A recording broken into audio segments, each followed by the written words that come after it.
Hey everybody, and welcome to my little interview today with Ben Hooper. Ben, thank you so much for joining me today. It's a pleasure to speak to you. Thanks for having me. Lovely to see you again.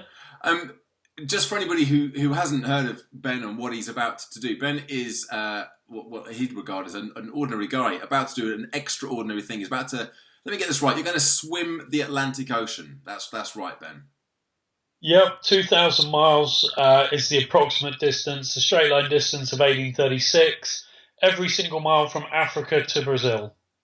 2000. So, how long is that going to take you to do that?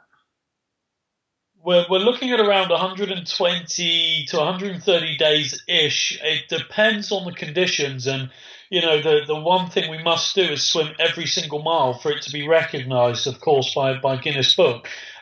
As the first full Atlantic Ocean swim. So it is absolutely vital that we get every single mile done. It's going to really depend on the conditions and of course mental and physical fatigue, but very confident we can get it done. Well, I want to talk to you about your mindset. That's the thing I'm probably most interested in here is how you've been preparing mentally and physically as well. I'm very interested in swimming myself at the moment, as you know, and but also on during the voyage. I mean, that's a long time to stay focused on something. And I mean, what sort of distance are you swimming per day to crank up that many miles overall? Yeah, I mean, the distances vary between 16 and 24 kilometers a day. Just again, depending on what we're working on that day with the Hartbury Sports Science team. Um, so it's all about volume. 2 sessions a day is the plan in the Atlantic, so we're working to that now as best we can. Because obviously, there's interviews, sponsor chasing, the whole caboodle. It's not just about being an athlete, and an old athlete at that. Um, we've so we're replicating, the actual swim to come, which will be 2 sessions a day, up to 12 hours per day, which is daylight hours. And again, we need to average somewhere in the region of 22, 24 kilometres a day. Pick a in that time. Mentally, is a big issue here. I mean, not that I am mental. I think aesthetic's a better word, but the mental angle when you're swimming for hours at a time, everything goes through your head: smells, voices, memories, sounds. Sometimes you even see things. It's kind of very, very peculiar. And of course, it's not even about the fact that 10k isn't particularly far in a morning or an afternoon. It's a fact. Well, to me, it's a long way for a lot of people, but to me now, I'm obviously quite serious. Um, it's more about the fact that day in, day out, staying motivated, keeping healthy, and obviously keeping going. Because mentally, you do have days where you think, I can't do this. It's tough. I am a human being at the end of the day, Yeah, despite the yeah. people at my training camp thinking I'm a robot. I'm not. Let's talk about your training camp in Hartbury because that's I think where I first heard about you was a lot of press a couple of weeks ago regarding the studies you've been doing with music and how that can motivate you, can reduce your rate of perceived exertion, so how hard you're finding it. Tell me a little bit bit more about that study and how you've actually really been using it to improve mentally your approach to this training. Yeah, I mean, I've always sort of trained with music. When I used to run and train for triathlon, I would listen to music, and I took this into the pool with me. And Arena, who are my tech sponsor and Waterfy previously in training, have provided waterproof headsets, MP3 players, for my iTunes and stuff. And I was bimbling along, listening to my music, and obviously Richard Collins from Head for a Win, who also works at Hartbury, said, this is something we need to look at. It clearly helps you, and we played around with the music and created some new lists. And over the space of about 3 months between Florida and here in the UK, we established that certain tracks in my formal not my weapon was certainly perceived exertion by about 10%. So that means that I found it not easier, but my ratings I felt the east. It's a very positive outcome, and tracks such as M&M, Without Me, Lose Yourself, Swedish House Mafia, Don't You Worry, Child, and one of the most impactful songs of all is the Script, Hall of Fame. And it's not because I'm an egomaniac and I want to be famous. It's not about that. But I went to a school called St Greg's in Cheltenham, St Gregory the Great, and I was early for the assembly. And as I walked in the hall, they were singing along to Hall of Fame, 400 children, and it was already in my head as a motivating song. But then to hear those children singing it, and then obviously I joined in because it was a laugh and it was great fun, and the kids loved it, and it stuck. And it's these sorts of memories, again, mentally talking.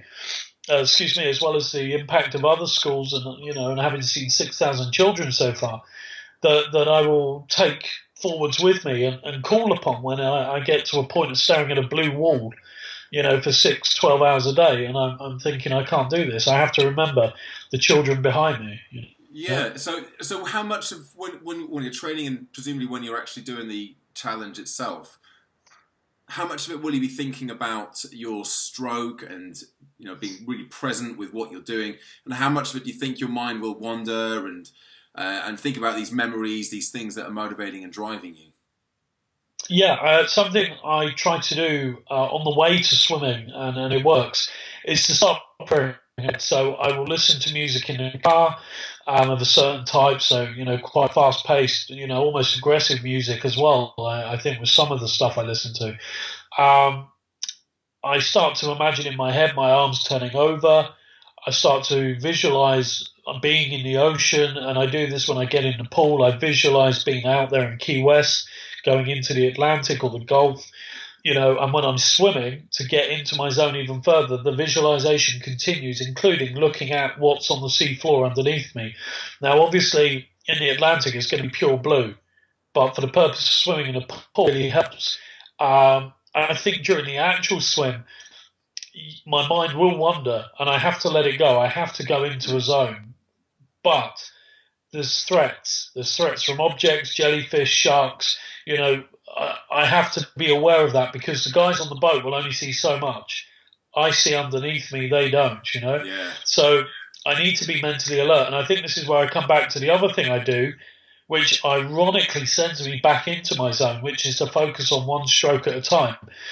And Laurie, who's a coach at FKCC in Key West at a community college, she said, infamously to me, just one stroke at a time. And I think that Lynx, the great legend that she is, would say the same, having spoken with her a lot. You don't stop to think about the sharks, because if you did, you wouldn't go. You just got to put one stroke down at a time. Just like I'll be taking it one day at a time, because to try and focus on 120 days of it, Yeah. it will blow your mind. And I've got some wonderful support coming from Natal in Brazil now, and swimmers there. But again, there's like, we can't wait for you to get here, and I'm like, neither can I. But I've got to stay focused one day at a time. Go before you actually get there. Absolutely. How much are you really confident that you'll be able to do? At what point does it get into real sort of uncharted territory for you, where you've never been that far or gone that long before? Whereabouts is that going to be for you? That's a good question. I don't know. I mean, distance-wise per day, I'm not too worried. 2 sessions, 10, 15K each a day. That's what I've been preparing for.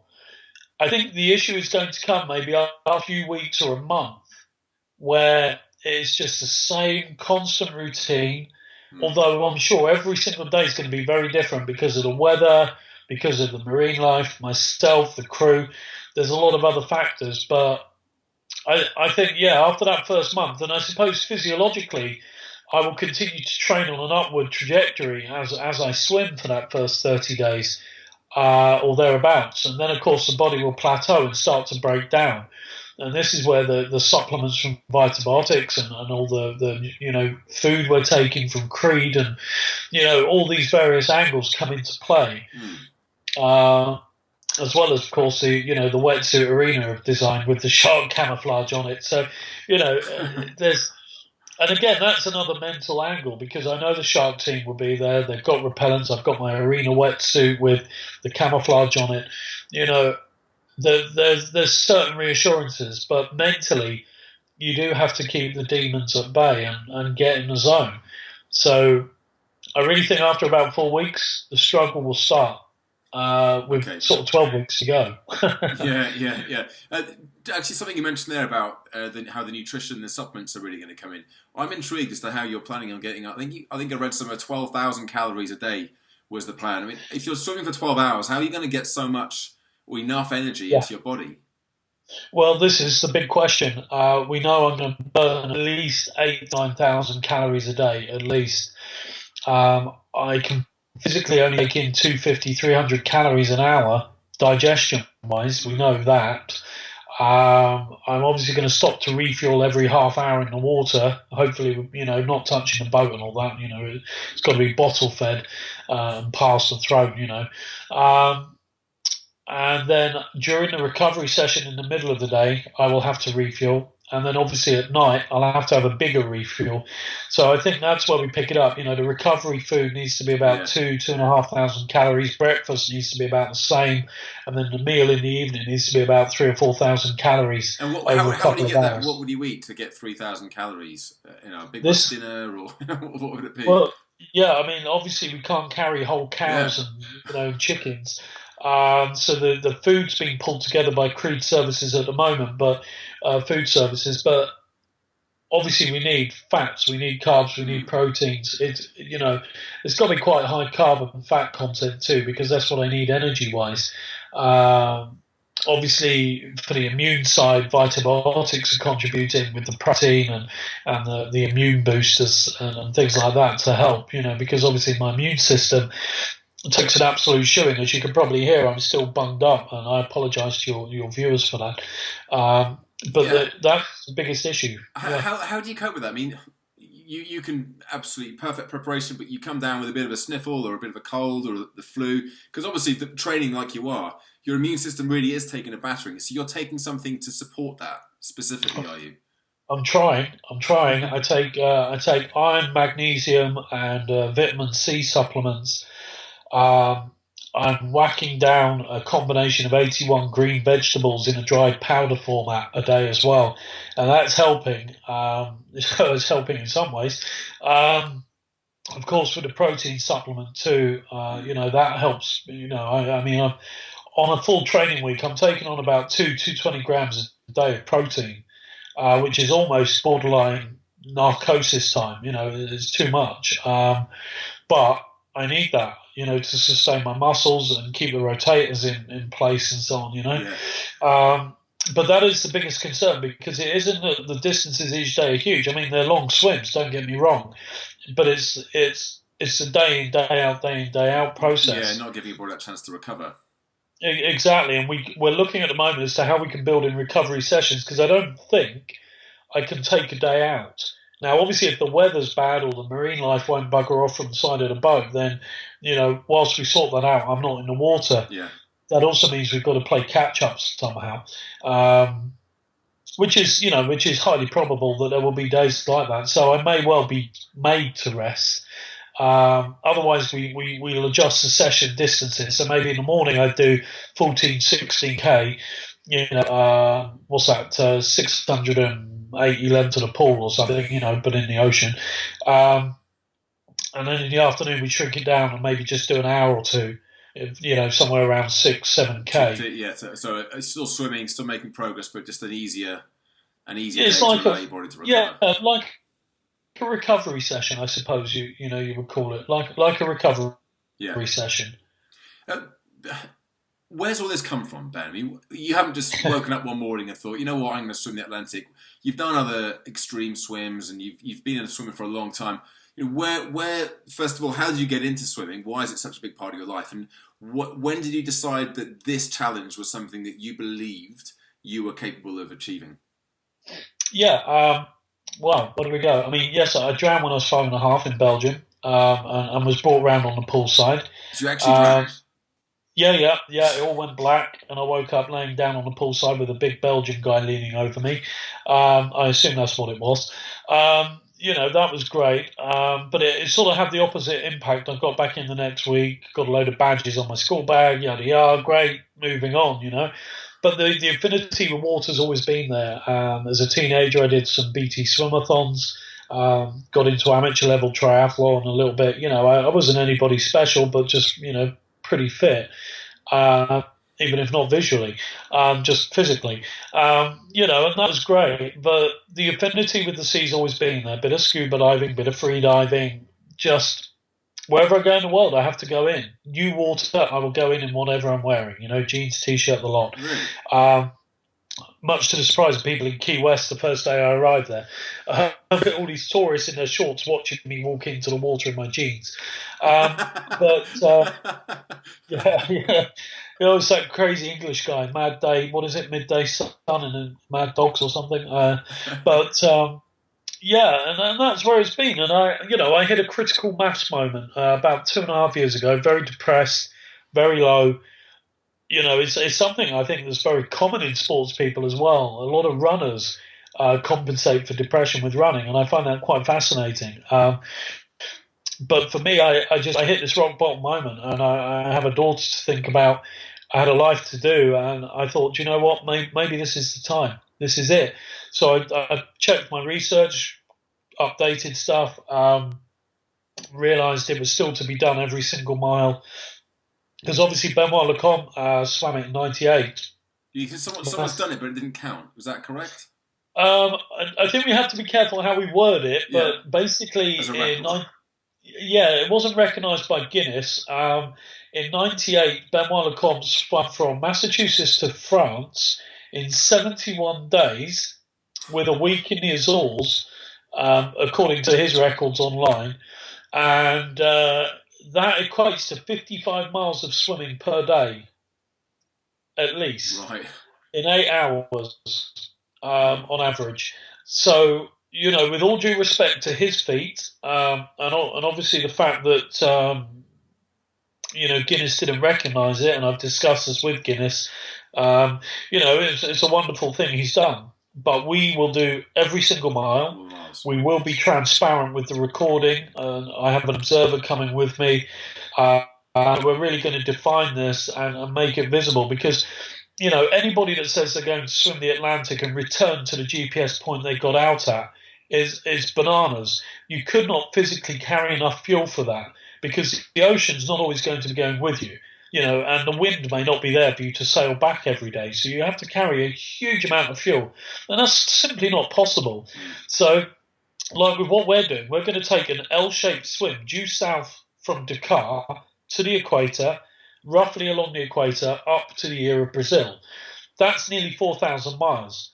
But what that allows us to do is contain a 2,000-mile swim within it, drift at night while we're asleep, and obviously under control because we don't want to drift too far and we need to stay on course. Yeah. And allow us to take out the current because if I swim 25 miles in a day, but there's a 1.5 knot current within that, I've really only swum 10 miles. I see. And that's the key thing. And it sounds pedantic. A lot of people are saying to me, well, you've still swum 25 miles. And I suppose geographically I have, but I've done it with ocean assistance. So what we're going to do is, we're going to make sure that we deduct the two figures so that we know what the land mileage is and what the actual, with current distance is. And that way we can ultimately, in theory, when we get to Brazil, say we have swum 1863 at least, which is a straight line distance, and swum every single mile between the two continents. Yeah. If not, it's not worth doing it. We have to be transparent, do every single mile. And I owe it to my charities and myself to do that, and my team, obviously. So that's the key thing. And then, obviously, Wowzer will verify that to Guinness for us. Now, charities are a big part of this challenge for you, and there's a number that you're supporting.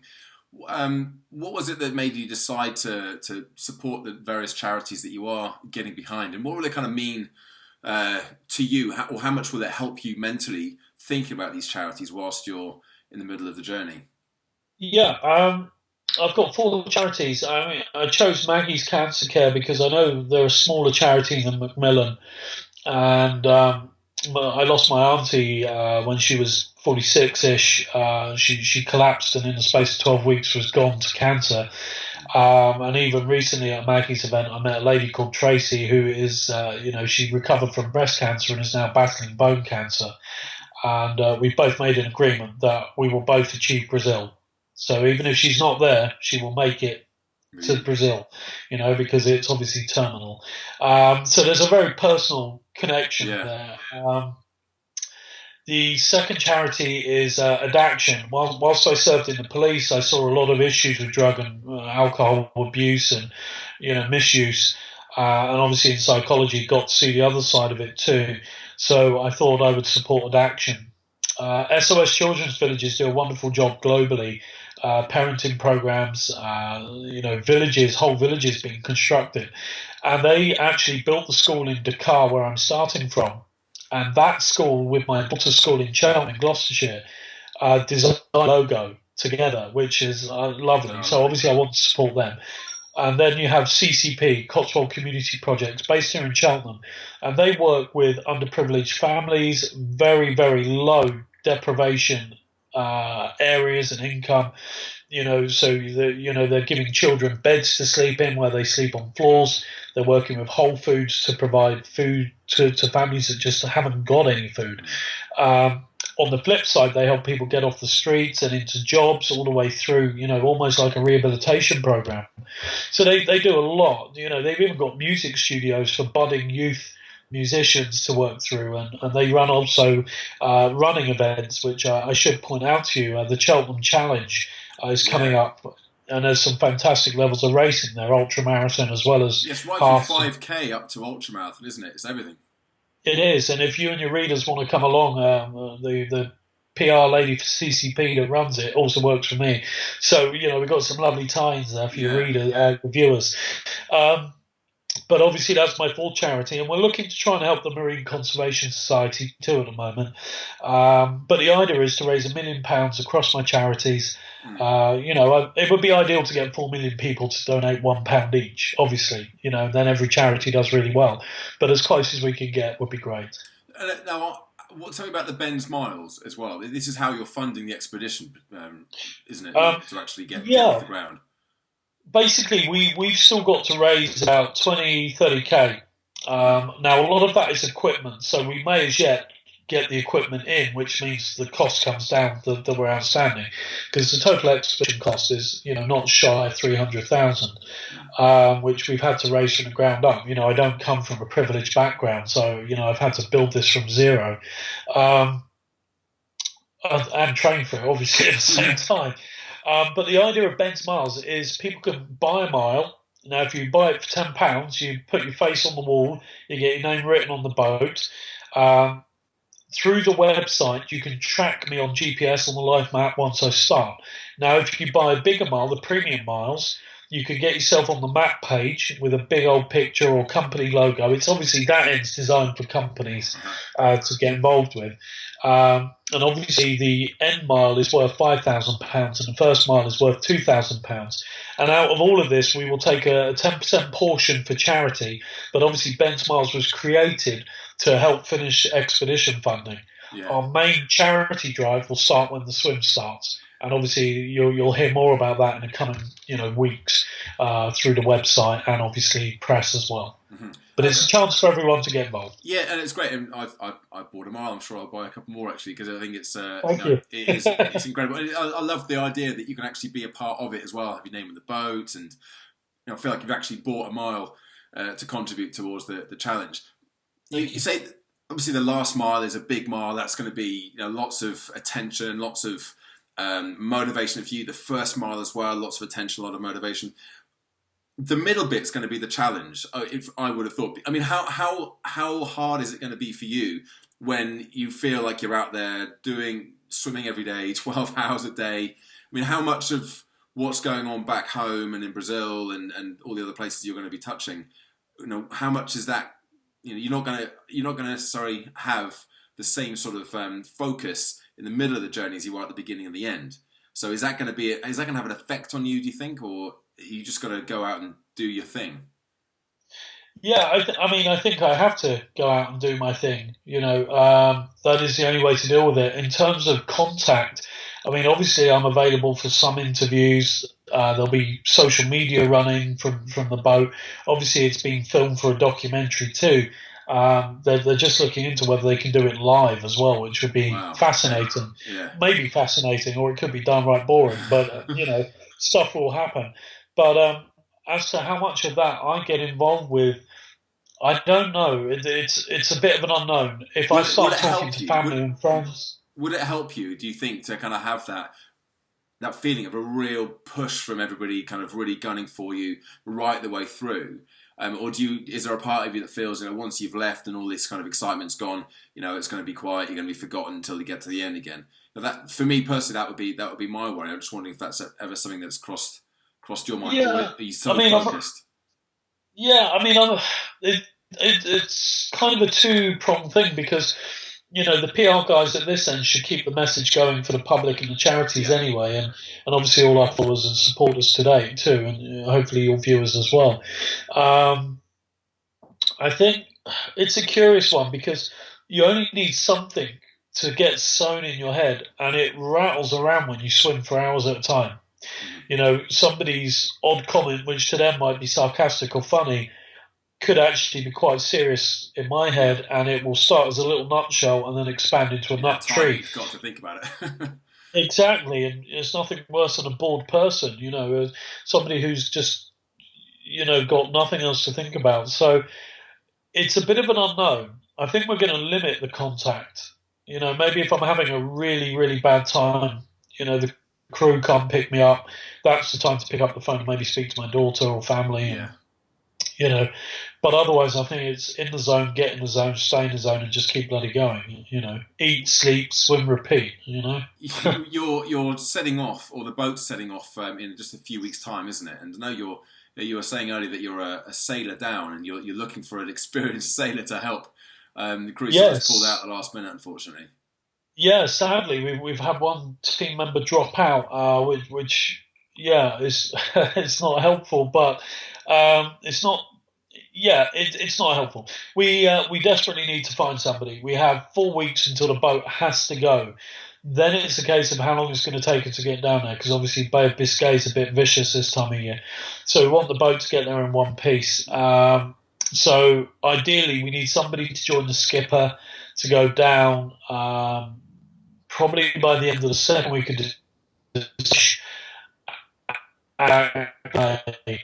so it's quite a time period. We can offer some compensation for that. I'd like to think somebody might take it on as being part of the adventure, maybe to write a book of their own, Yeah, well, be what on an the adventure as TV well. documentary, to be part of history. Yeah, So if anyone out there, or your contacts, or your readers, viewers even, I keep calling them readers and viewers. watching the video. So if anybody out there watching wants to join us, we would like you to have some good sailing experience. We'll provide food, clothes. All you've got to do is get yourself to Norfolk, sort of in mid-December latest, and we'll bring you back later on. When are you actually hoping to start? When's the first stroke gonna happen? Ideally, the first fortnight in January. It would be great to get going on the 1st of January, but at the moment, I'd rather make sure we've got everything we need and that the boat gets down there safely. Yeah. Then I can fly down, obviously, and join it with the rest of the team. So, yeah, we're looking at January as a start.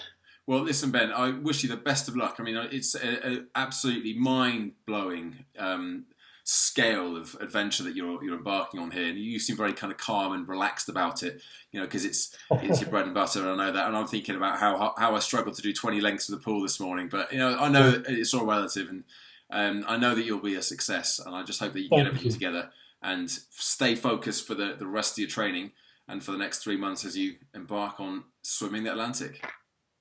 Thank you, George. I appreciate the time. And remember, it doesn't matter what your challenge is, 20 lengths, 2 feet of steps, you can do it. You just got to set your mind to it and go. And you're doing that. So good luck for your Ironman quest as well. Brilliant. Cheers, Ben. Thanks a million.